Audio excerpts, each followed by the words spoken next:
Jadi ikhwani fiddin, azakumullah, ini masalah tauhid, masalah asas yang kita harus betul-betul memperhatikan tentang tauhid ini. Harus dakwakan. Kalau disembunyikan, kita nggak jelaskan, kapan mau dijelaskan? Orang sering menunda, nanti dulu, nanti aja, belum waktunya. Tauhid yang dijelaskan oleh para anbiya wa rasul itu pertama kali mereka dakwah. Karena tauhid sesuai dengan apa? Sesuai dengan apa? Fitrah manusia. Allah yang menciptakan manusia, Allah juga yang memerintahkan para nabi, para rasul mendakwakan apa? Tauhid. Allah menciptakan manusia tahu tentang baik dan tidaknya manusia ini, lurus dan tidaknya manusia, bahagia dan tidaknya manusia dengan tauhid. Makanya semua nabi manhajnya jelas. Nah, banyak para dai yang tidak punya manhaj, yang tidak tahu manhaj. Manhajul anbiya fi da'wati ila Allah at-tauhid fi al-hikmah wal aql. Manhajul anbiya fi da'wati ila Allah tauhid fi al-hikmah wal aql. Manhajnya para nabi dan para rasul semuanya sama, memulai dakwah dengan tauhid. Itulah dakwah yang hikmah. Dakwah yang dikatakan dakwah yang hikmah, menjelaskan tentang tauhid, menjelaskan tentang syirik, itu hikmah.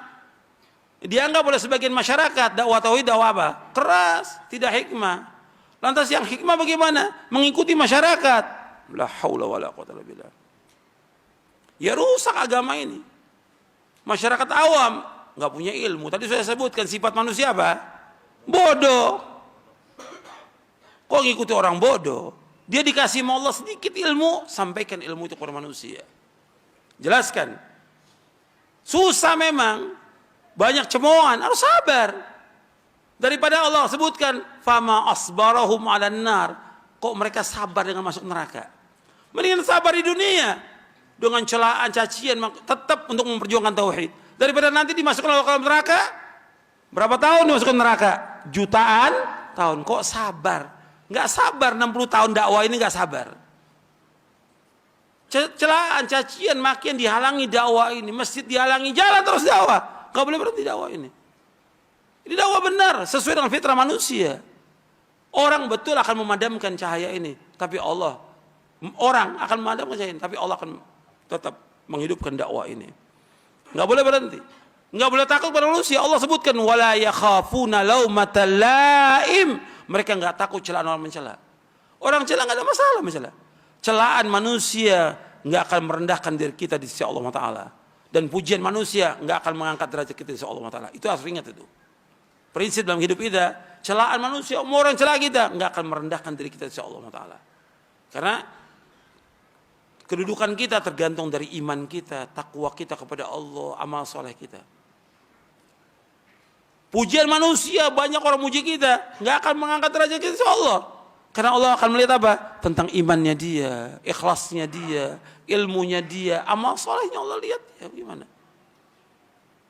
Bukan pujian manusia.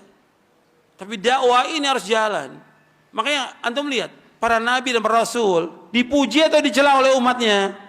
Dicela. Kita nggak mengharapkan celaan manusia. Tapi kita tetap wajib mendakwakan dakwah ini. Kita ingin cari redhonya siapa?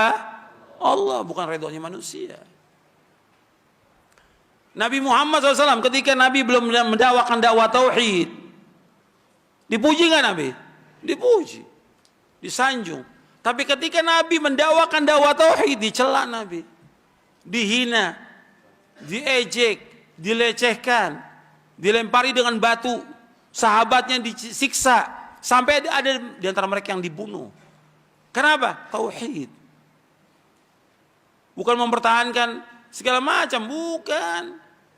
Bukan mempertahankan partai, bukan. Bukan mempertahankan ormas, bukan. Bukan mempertahankan suku, bukan. Tapi mempertahankan dakwah yang hak ini. Untuk membela agama ini. Sampai mereka apa? Disiksa oleh orang-orang kafir. Nggak ada yang lain. Mereka bukan mencari dunia, yang mereka cari akhirat. Maka antum lihat, orang yang didakwakan Nabi pertama kali tentang tauhid, kuat imannya. Antum lihat pertama kali, ada orang yang dia masuk Islam, apa gimana?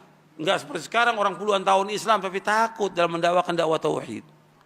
Ini ada orang yang baru masuk Islam, Sudah ikut jihad. Sampaikan, ya Rasulullah, saya ini masuk Islam dulu atau jihad? Masuk Islam dulu. Kemudian masuk Islam, jihad ya bersama Nabi SAW. Jihad, kemudian ditaklukkan satu